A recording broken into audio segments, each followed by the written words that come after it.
If you didn't know, history was made last February 7th, and I honestly think it's our biggest win in decades. Why? Because Trump's new Pro-2A executive order will reverse all Biden-era measures that infringed on our Second Amendment rights. In this video, we'll talk about the 14 things that must happen to make this executive order truly impactful, and there is plenty for each of us to do to help make sure all of it becomes reality. We've all felt the strain of the last few years, watching as the Biden administration and certain states pushed policies that either chipped away at our freedoms or straight up ignored the Constitution. This executive order could mark a significant turning point, but it's only as good as the follow-up action, which is why we're all here. The Attorney General, Pam Bondi, was given a strict 30-day deadline, meaning she has to review every relevant rule, regulation, classification, and piece of litigation from the prior administration that violates our Second Amendment. After that, she'll give her recommendations to the White House, and President Trump will decide the final steps. We have to keep in mind that this order means nothing if it just sits there, unimplemented. We've all watched big announcements fade away because of bureaucratic roadblocks and inaction. That's exactly why we need to focus on these 14 key points. Each one represents a critical step toward restoring lost freedoms, preventing further infringements, and ensuring that Americans stay armed and ready to protect what's theirs. Some of these items can happen fairly quickly through administrative action, while others will require a little more work. Yet each item on this list is a serious priority for people who care about their rights and don't want to see any more erosion of the fundamental liberties we hold dear. Before we delve into these 14 items, let's remember that true change comes when we raise our voices. Please like, share, subscribe, and click on the bell icon for more of these videos. Every bit of exposure helps all lawful gun owners stay unified and informed. Spread the message to friends, family, and neighbors so we can make sure those in power hear us loud and clear. The clock is ticking and we need real progress, not lip service. Let's start with the idea of a machine gun amnesty. This might raise some eyebrows for folks who haven't heard of it before, but the United States declared amnesties on machine guns in 1968 and 1986. Those allowed people in possession of unregistered machine guns to register them without facing legal trouble. Right now, that kind of action would open the door to more lawful ownership of items incorrectly demonized in recent decades. The point isn't to flood the streets with machine guns, it's to acknowledge that law-abiding citizens shouldn't be barred from possession through arbitrary cutoff dates. If an amnesty is granted, it ensures those who have pre-existing items can come forward, register them, and preserve their rights without fear of heavy-handed prosecution. That alone would be a huge step toward reasserting the original spirit of the Second Amendment. Next is obviously the need for a Pro-2A director at the ATF. The ATF has got to be the worst agency in the U.S. when it comes to government overreach. They've regularly introduced or enforced rules that go well beyond the scope of what Congress intended, which led to confusion and criminalization of behavior that was previously lawful. We need an ATF director who doesn't just grudgingly tolerate the Second Amendment, but actually believes in it. The director should be committed to cutting back the labyrinth of regulations that trap good citizens. A respected firearms expert or advocate would fit perfectly. Someone who actually knows what a trigger group is, someone who can disassemble and reassemble a Glock in seconds, someone who believes that every unconstitutional anti-2A rule must go. The ATF has a long history of shifting definitions that affect millions or legal gun owners, so placing an unapologetic defender of gun rights at the helm is critical. Another item on the list that demands attention is the trend of labeling gun owners as extremists. Both the FBI and the Department of Homeland Security use terms like militia violent extremists to lump in lawful gun owners with fringe threats. That's unacceptable.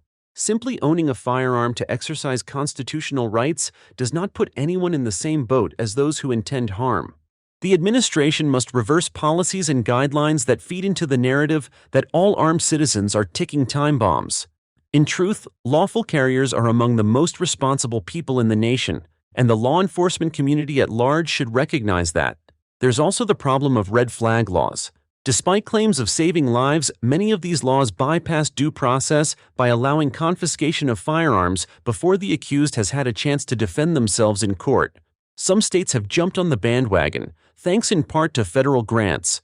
We must urge the White House and Pam Bondi to end federal funding for these laws and to ensure that no state is rewarded for denying Americans the right to be presumed innocent. If a person is truly a danger, it should be handled with proper due process, not secretive petitions that yank firearms away without a fair hearing. Financial discrimination is another front in this battle, and it has quietly undermined our rights. Under the previous administration, we saw banks and credit card companies label firearm businesses as high risk, shutting down bank accounts and refusing to process transactions. That had a chilling effect on small gun stores, gunsmiths, and accessory manufacturers who found themselves denied basic financial services simply because they catered to lawful gun owners.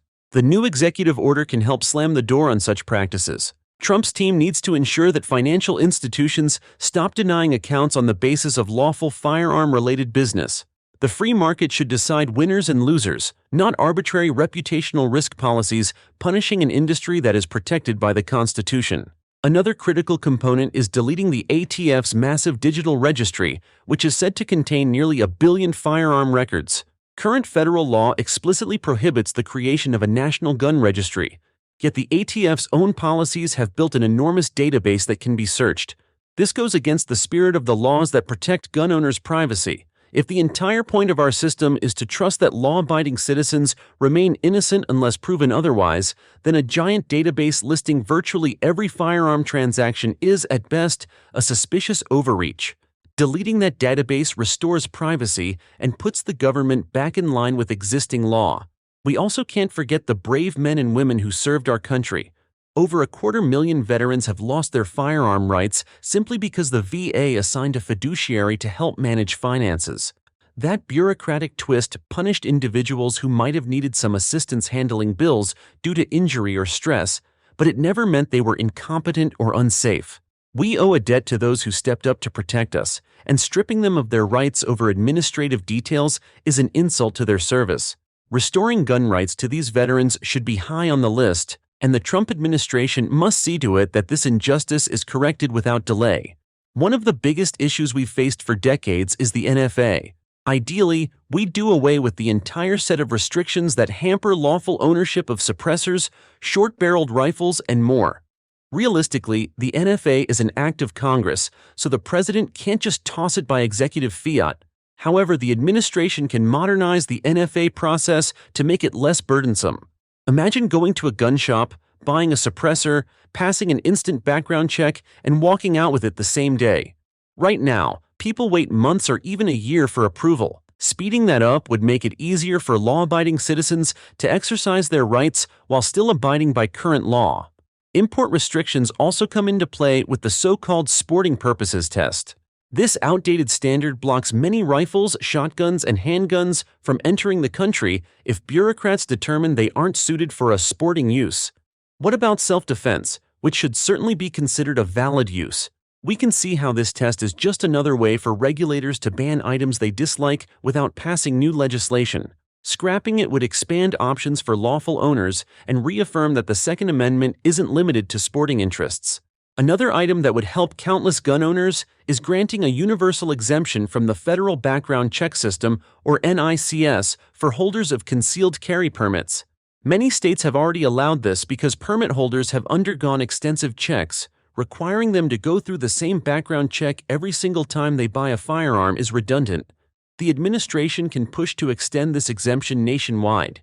If you can legally carry a concealed handgun in your state, it's logical that you shouldn't be forced into repeated waiting periods for each new purchase.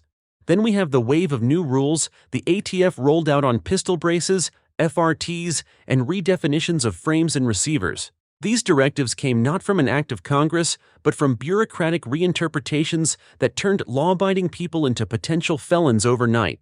Those moves also complicated the world of homemade firearms, known by many as 80% kits.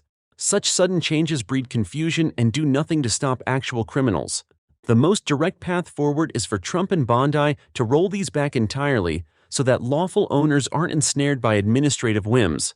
Another priority is overturning Biden's universal background check push.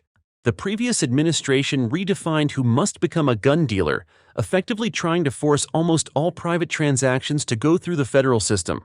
If I want to sell a firearm to a friend who's also legally permitted, that shouldn't require a federal blessing, and it certainly shouldn't require me to register as a gun dealer.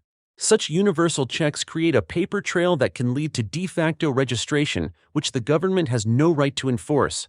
On top of that, Biden's zero-tolerance policy for FFLs has wreaked havoc. Small gun shops have been shuttered over minor clerical mistakes that never involved any actual danger to the public. A single error on a form can mean losing your license, effectively destroying a small business that serves local gun owners. The administration needs to reverse that policy, restore those shuttered FFLs, and hold the ATF accountable.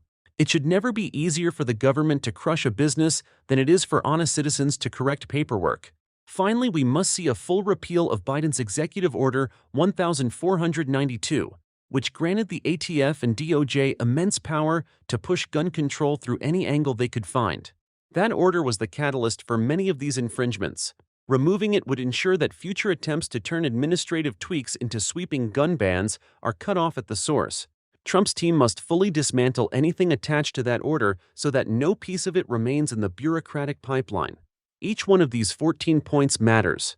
Some might make a bigger splash than others, but all of them work together to restore our rights and chip away at the mountain of regulations that hinder lawful gun ownership. The next few weeks are critical, as Pam Bondi has to compile her report and make strong recommendations. Afterward, the White House will craft final actions based on that report. We have an opportunity to help shape those outcomes by speaking up, flooding phone lines, sending emails, and using social media. We can let the administration know that we won't accept half measures or window dressing. Our Second Amendment deserves real, lasting protection. If you agree with these 14 items, consider contacting the White House at 202-456-1111 or through whitehouse.gov/contact. Also, get active on social media. Post, tag the people responsible for crafting and enforcing these policies, and stand firm in your convictions. When we speak with a unified voice, we amplify our influence and remind those in power that our rights aren't negotiable. Each call, email, or tweet might feel small on its own, but collectively, they can tip the scales toward genuine reform. The best part about this executive order is that it has the potential to roll back layers of gun control that were instituted under the guise of public safety, but wound up punishing ordinary citizens. We've dealt with red tape, arbitrary reclassifications, and financial discrimination for far too long. The administration must do more than pay lip service. It needs to convert these ideas into action items that actually free us from unjust restrictions. Whether it's machine gun amnesty, deleting the registry, ending zero tolerance, or giving veterans their rights back, each step is a piece of the bigger puzzle. It's also important to remember that even if all 14 of these items come to fruition, the fight for our rights isn't over. We have to remain vigilant. Anti-gun politicians and bureaucrats never really stop pushing for more control. They'll look for the next loophole or administrative tactic. That's why staying informed, staying active, and staying vocal are all non-negotiable. We can't get complacent and let the momentum slip away once we achieve some victories. If this video was helpful in any way, please like, share, subscribe, and click on the bell icon for more of these videos. Thanks for watching.